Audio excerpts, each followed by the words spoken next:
Hi, Frank Thacker here, and welcome to the Daily Peacemaker.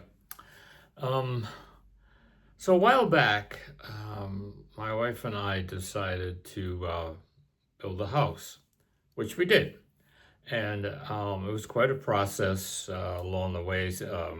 We had to fire the original builder, and that's a story for another time.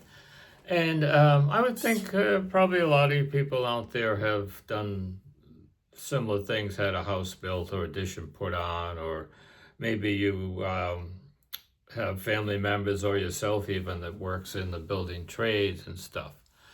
So, that being said, you're probably sitting there thinking, what's this guy talking about housing, building houses for? Who wants to hear about that? I thought, he was going to talk about the daily peacemaker and building a culture of peace.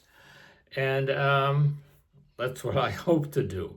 So let me take that notion of building a house and jump over to the notion of building a community of peace. And we're looking at the steps and principles of Kingian nonviolence. And the second step, we did the first one last month. The second step is the beloved community is the framework for the future. And so I think what King is saying about that is that if we're going to have a future, we need to build like you build a house. We're building a community, a culture of peace, a culture in which the inherent worth and dignity of every being is honored and respected, where conflicts are resolved nonviolently. And we kind of resolved our conflict with the builder nonviolently. But that's a story, like I said, for another time. And it's a community where people feel safe and secure and a sense of prosperity. So, that being said, if you build a house, or when you build a house, there are so many elements that go into it, as you know, and the more those elements are tied together in a good way, the nicer the house is. So, also in building this beloved community, the more we can work together to do that, the better. And going back to the house, the better the windows are, for example, the nicer the house is going to be. Over here, the better person you can be, given your skills and gifts, the better the community is going to be. And another element, when you build a house, it's a process. You run into difficulties. When we're building this beloved community, it's a process. It's going to take a long time. There are going to be difficulties for sure that have to be resolved, but it's a work in progress. And I guess the one of the key elements to this beloved community is is it's important that we all do our part. Just when you're building a house, it's important that each element does its part, if you will.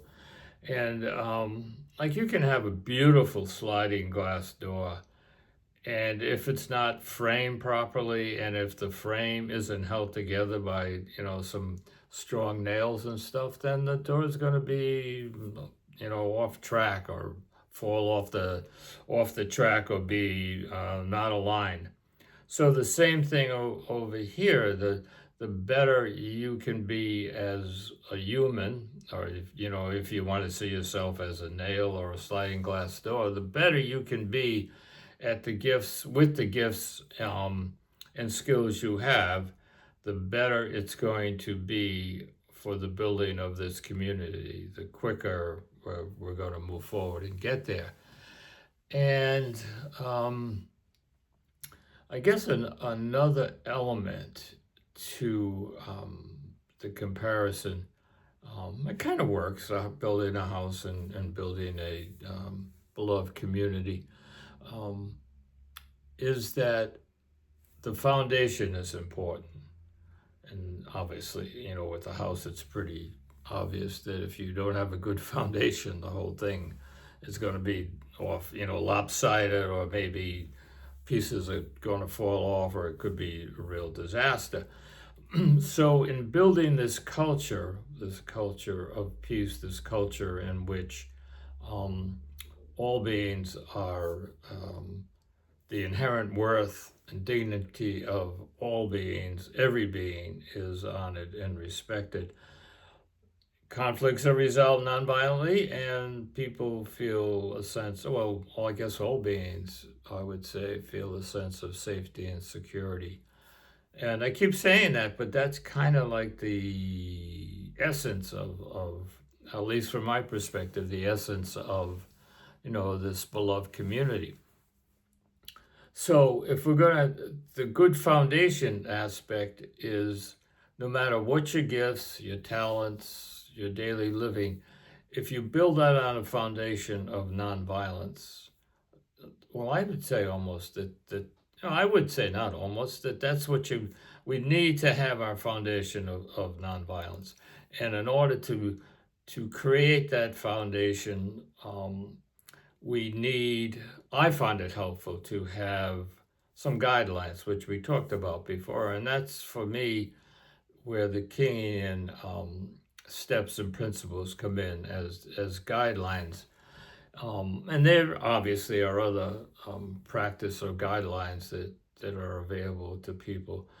And I know we've talked about the steps and the principles in the past. Maybe I was looking at maybe 2 years ago. Yeah, I've been doing this for a while, but I felt a need to go back over them again because I think I need to hear them again. That's for sure, and it's always helpful, I find, to go back over them. And so we, like last month, as I said, we did the first one about courage, and now we're looking at the second one, the beloved community, which is this principle I find a little interesting because the goal, the beloved community, the means to get there is also the same, where in order to create a culture in which the inherent worth and dignity of every being is respected and honored, then the way to do that is by doing it right now, by practicing doing that right now as you live your daily life. So it's one of those things where the ends, the the goal is the means to get to the goal is the same as the goal. I mean, that's you don't have to spend too much time on that, but it's a little interesting aside.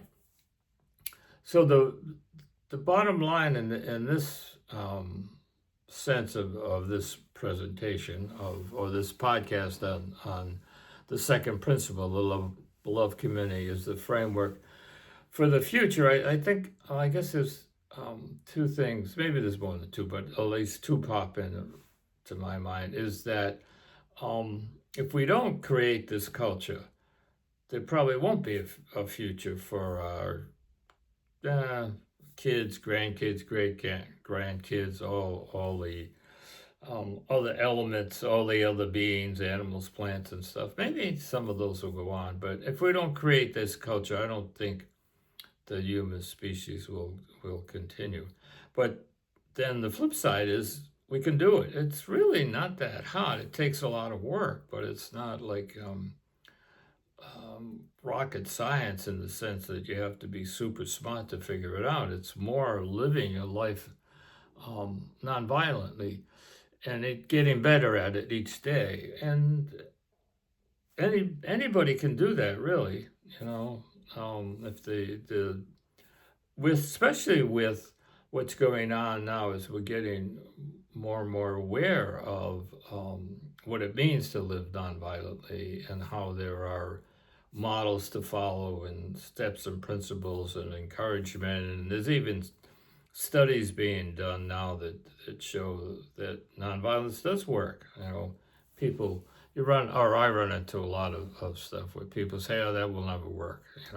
You're like an idealist, or you're out to lunch or whatever. So, this is it. If we second principle, we don't build that community, that structure, that future um, living where we respect the inherent worth and honor the inherent worth and dignity of all people, and conflicts are resolved nonviolently.